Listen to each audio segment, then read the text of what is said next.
A very good morning to you all. So today we shall be discussing about the topic environmental laws, under which we shall be acquiring some knowledge about various acts. Okay. So here there are listed 5 acts. Okay. Apart from this, there are other acts as well. Okay. But as per your syllabus requirement, only these 5 acts are to be taught. Okay. So let's begin. So before going into the term environmental laws, let us have a quick recap about the term environment. Okay, the word environment is derived from a French word, the environner, which means to encircle or surround. Okay, it is the sum total of biotic and abiotic factors, that the interactions and the interrelationships that exist among them and other living organisms as well. Okay, you might remember the first unit, first topic was about the term environment. Okay.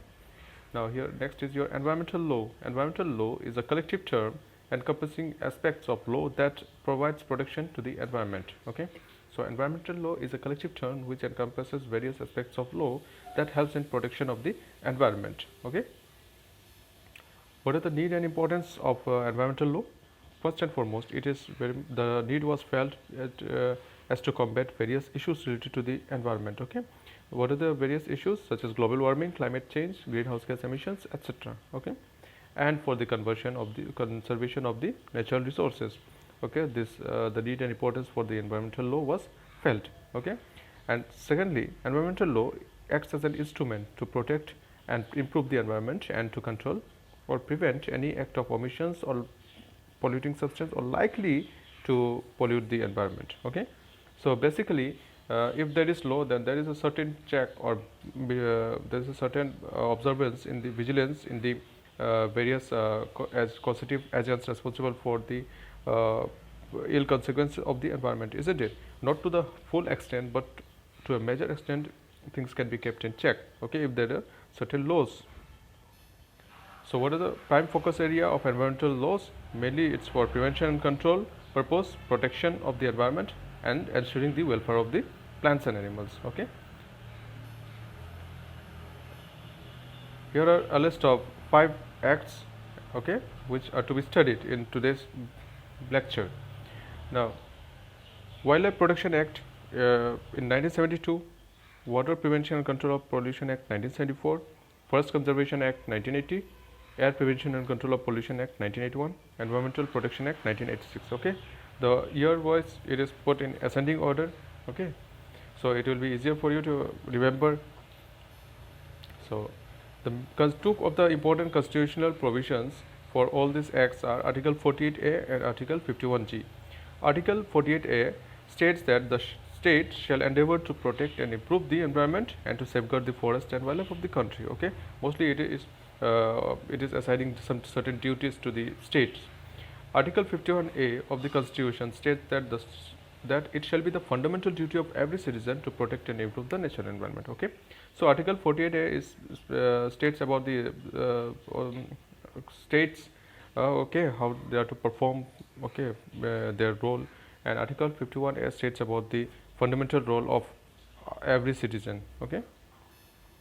So Wildlife Protection Act 1972, this act was enacted on 9 September 1972, okay, for the protection of wildlife, okay, mostly the plant and animal species. It aims at saving the wildlife and prevent illegal trades of animals, including smuggling and hunting. The authorities appointed under this act are: the central government appoints the director of the wildlife preservation and assistant directors and other officers subordinate to the director. The state government appoints a chief wildlife warden who heads the wildlife wing of the department and exercises complete administrative control over protected areas within the state. Okay. The salient features of the Wildlife Protection Act are as follows. First is your prohibition of hunting. It prohibits the hunting of any wild animals specified in Schedule 1, 2, 3 and 4 of the Act, okay, which we will see later on. However, there are certain exceptions, that is, a wild animal listed under these schedules can be hunted or killed only after getting permission from the Chief Wildlife Warden of the state, if under 2 certain conditions: it becomes dangerous to human life or to property, including standing crops or any land. Second is, it is disabled or suffering from a disease that is beyond recovery. Okay, under these 2 certain exceptional conditions, the particular animal specified in these schedules can be hunted or killed. Okay. So what are the schedules? The various schedules are summarized as follows. Schedule 1 and 2 covers mostly the endangered species, okay, that needs rigorous protection. Okay. These species are granted protection from poaching, killing, trading, etc. Whereas Schedule 3 and 4 covers the species which are not endangered. Okay. Schedule 5 covers the species which are considered as verming. Verming stands for small wild animals that carry disease and destroy plant or food. Okay. These animals can be hunted. Second is your prohibition of cutting or uprooting specified plants. Okay. As per the Wildlife Protection Act, so it prohibits the uprooting, damage, collection, possession or selling of any specified plants from any forest land or any protected areas. Okay. However, there are certain exceptions.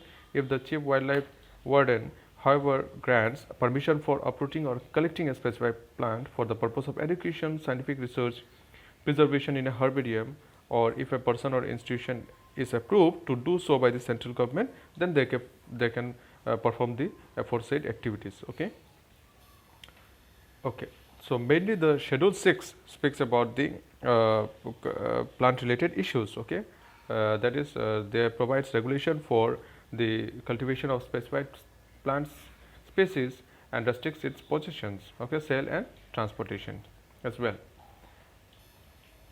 Declaration of national parks, okay, wildlife sanctuaries, okay, as a means of protection to various wildlife organisms, right. The central government can constitute any area as a sanctuary provided the area is has adequate ecological fauna, flora, etc. Okay. The government can declare an area, including an area within a sanctuary, as national park. Okay. Based on certain criteria, they can designate certain area as a national park. A collector is appointed by the central government to administer the area as declared as a sanctuary. Okay.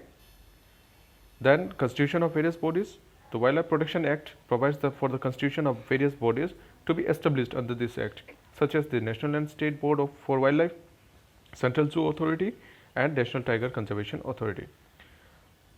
Then is your government property. Hunting wild animals other than the fur means animals, articles, or meat of a wild animal and ivory imported into India and an article made from such ivory shall be considered as the property of the government. Okay. So what are the objectives of Wildlife Protection Act 1972? So it is summarized as follows. First is your prohibition of hunting, then setting up of management such as your national park, wildlife sanctuaries, etc.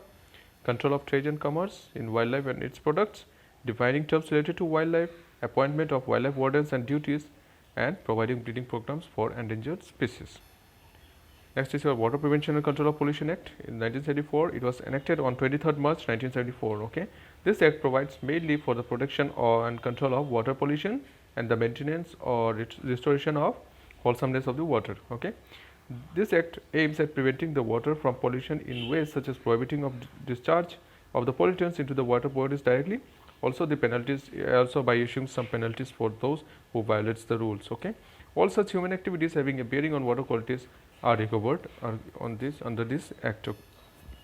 So it was enacted with the object of for prevention and control of pollution in India. Okay. So mainly the act aims at maintaining or restoring the wholesomeness of water and establishment of boards, okay, with powers vested upon them, okay, to carry out the various processes. Now, subject to provision in the act, no person without the previous consent of the State Pollution Control Board can establish any industry, operation, or any treatment and disposal system or an extension. Okay, they have to apply to the State Pollution Control Board concerned to obtain the consent to establish as well as the consent to operate the industry after establishment. Okay, that means in order to set up an industry, they have to apply to the State Pollution Control Board and they need to take the consent. Okay. So we have been mentioning about the Pollution Control Board. So what are these? Let us quickly have a look at it. Pollution control boards are statutory bodies constituted with an objective to protect and promote the atmosphere and to control pollution. Okay. It basically is divided into two boards, the Central Pollution Control Board and the State Pollution Control Boards. Okay, the Central Pollution Control Board is a statutory organization, was constituted in September 1974 under the Water Prevention and Control of Pollution Act. Okay, to deal with the rise in pollution. Further, Central Pollution Control Board was entrusted with the powers and functions under the Air Prevention and Control of Pollution Act in 1981. Okay. Principal functions of the CPCB is to promote cleanliness of streams and wells in different areas of the state by prevention, control and abatement of water pollution. Okay, that means to prevent the purity of the water from the various water sources. Okay, by prevention, control and lessening. Abatement means this lessening of the water pollution. And second is to improve the quality of the air and to prevent the control or abate of air pollution in the country. Okay. Other functions of this central board includes the advisory to this advisor to the central government, okay, on any matter concerning with the pollution of the water and the improving the quality of the air. Plan and cost to be executed a nationwide program, isn't it? Planning is required after certain analysis of certain issues. The planning is required as to how to deal with the particular situation or the issue. Then providing technical assistance and guidance to various authorities or individuals connected to the protection programs, etc. Then preparing manual codes and guidelines, okay, laying down certain rules, okay, in terms of the setting up of wells, etc. Okay, so these are all the functions of the Central Board, Pollution Control Board. Okay, then is the State Pollution Control Boards. The State Board is a statutory authority for planning, monitoring, assessment, surveillance, research and development, education and training for pollution control. Okay. So, what are the functions of state pollution control boards? To advise the state government on matters relating to the polluting and on siting of industries.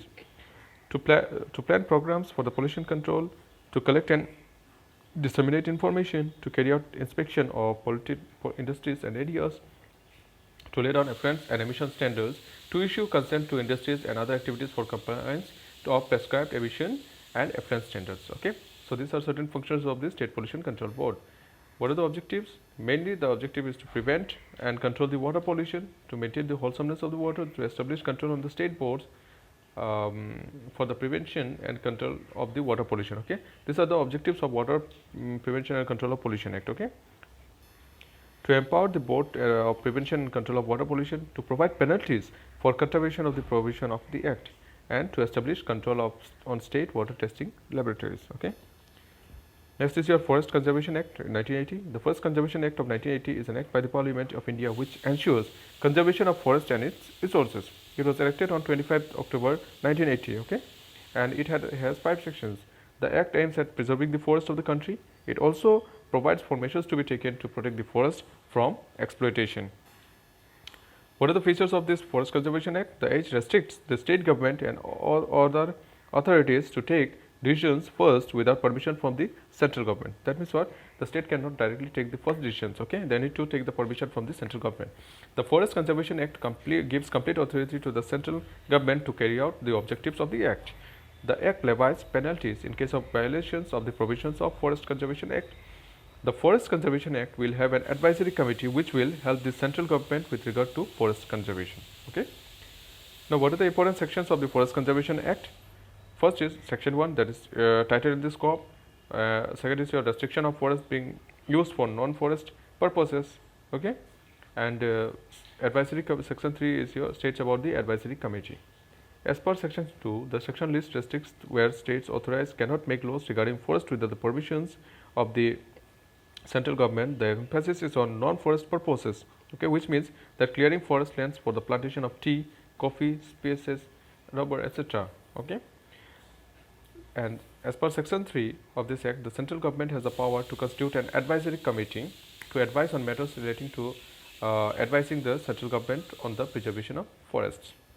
What are the objectives of Forest Conservation Act? First is to protect the forest along with its flora and fauna and other diverse ecological components while preserving the integrity and territory of the forest area. Okay, mostly they are to deal with the various aspects of the forest. Okay, the various effective factors, ill effects, okay, conservating factors, okay, life supporting systems required for maintenance of the forest area.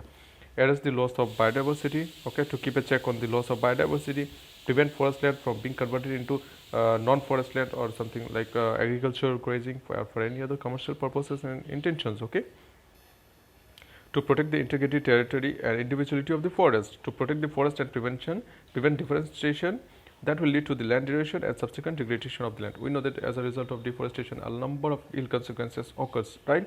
So we are mainly this Forest Conservation Act is established to keep a check on these issues, to prevent the loss of forest biodiversity, to prevent the conversion of forest. Obviously, these are the same things. Now, Air Prevention and Control of Pollution Act 1981. The Air Prevention and Control of Pollution Act of 1981 was enacted on 29 March 1981 to prevent and control the harmful effects of air pollution in India. Okay.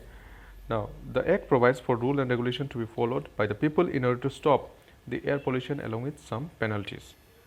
The key features of this Act include advising the central government of on air pollutions, right, and related issues, research about the cause and impact of air pollution, to spread awareness about the air pollution, and to establish the central and state boards and empower them to monitor the quality of the air time to time. Okay. The objectives of this air pollution, right, Air Act are as follows. First and foremost, it is to prevent, control and reduce the air pollutions, right, which will automatically control the effect of noise pollution, because the noise is mostly transferred through the air by along with the various molecules of the air. The noise is transferred. Okay.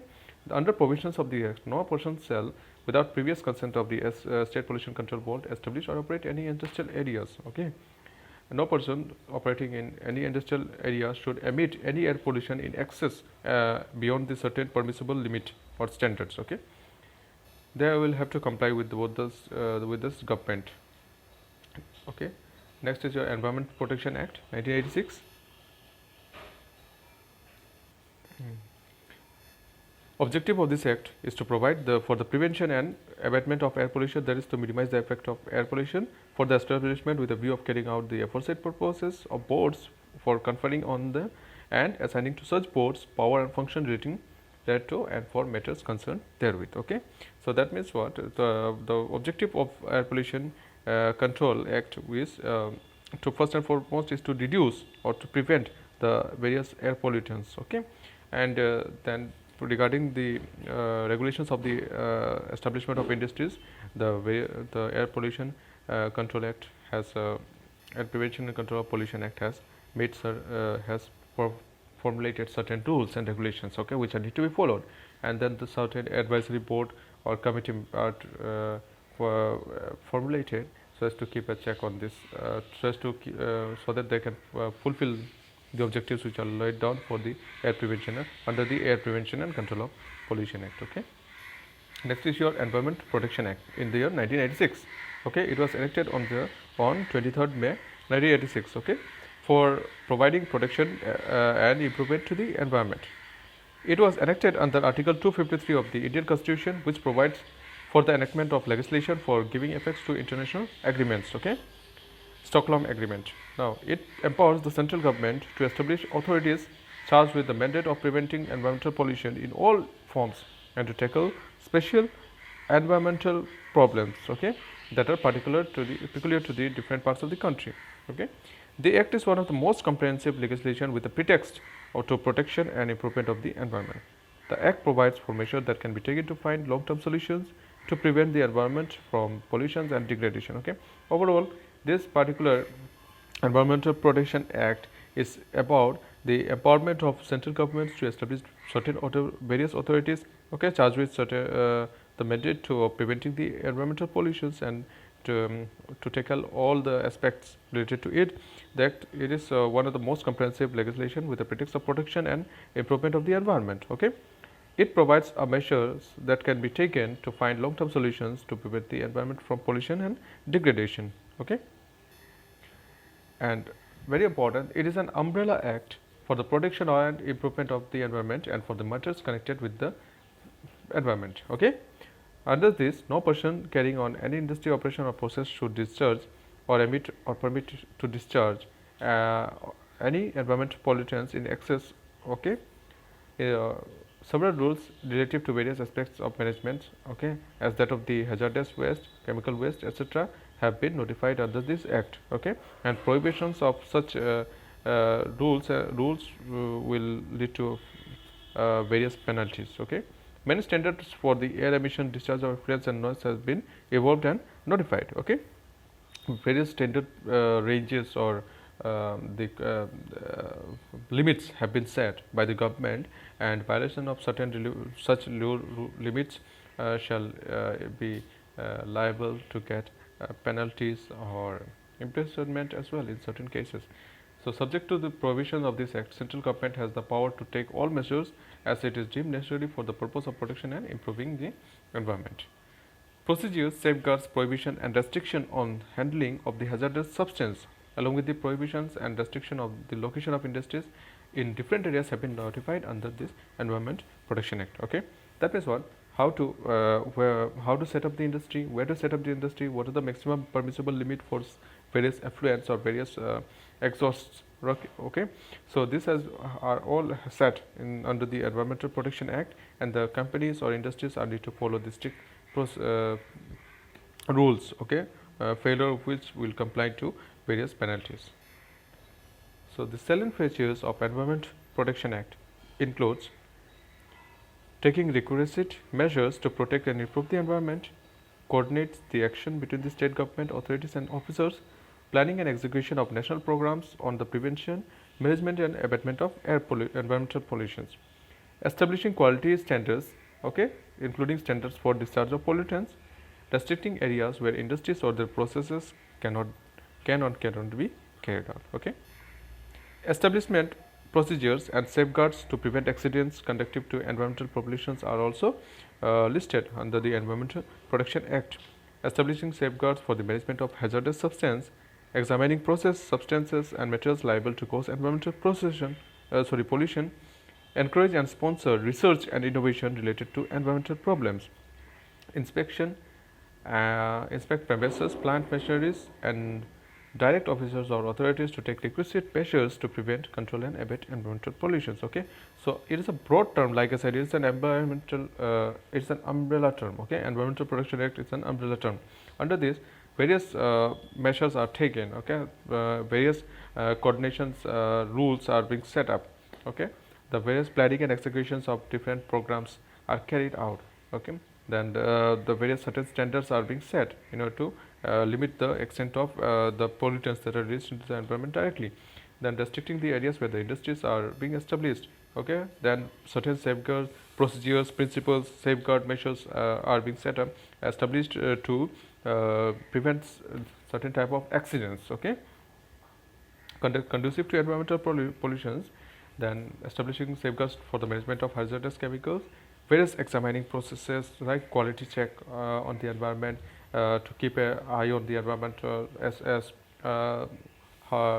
time periodic inspection of the various industries, various aspects related to the base source that might pollute the environment. Okay, various testing laboratories has been set up to test the quality of the air, water, etc. Okay, then encouraging and sponsoring researches and innovations related to the environmental problems as to how to minimize the effect of the environmental pollutants. Okay, or what are the alternate measures that can be followed. This requires long term, or specifically it requires a lot of researches. Okay, based on the data collected from every corner of the world. So these are all certain important steps that are mentioned up under the Environment Protection Act. Okay, now discharging, like I said, discharging the pollutants into the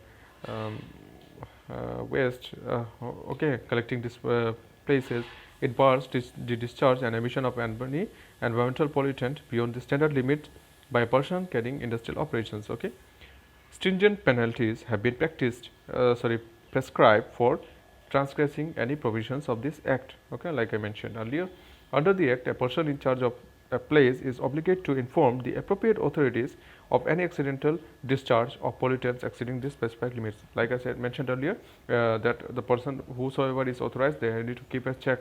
They need to have a they need to keep an eye on the various sources that might generate environmental pollutions, okay, and time to time they need to inform their higher authorities. Once informed, these authorities will take the requisite remedial steps to mitigate the pollutions, right? That is the planning and certain execution of, okay, as how to deal with the certain issues, okay.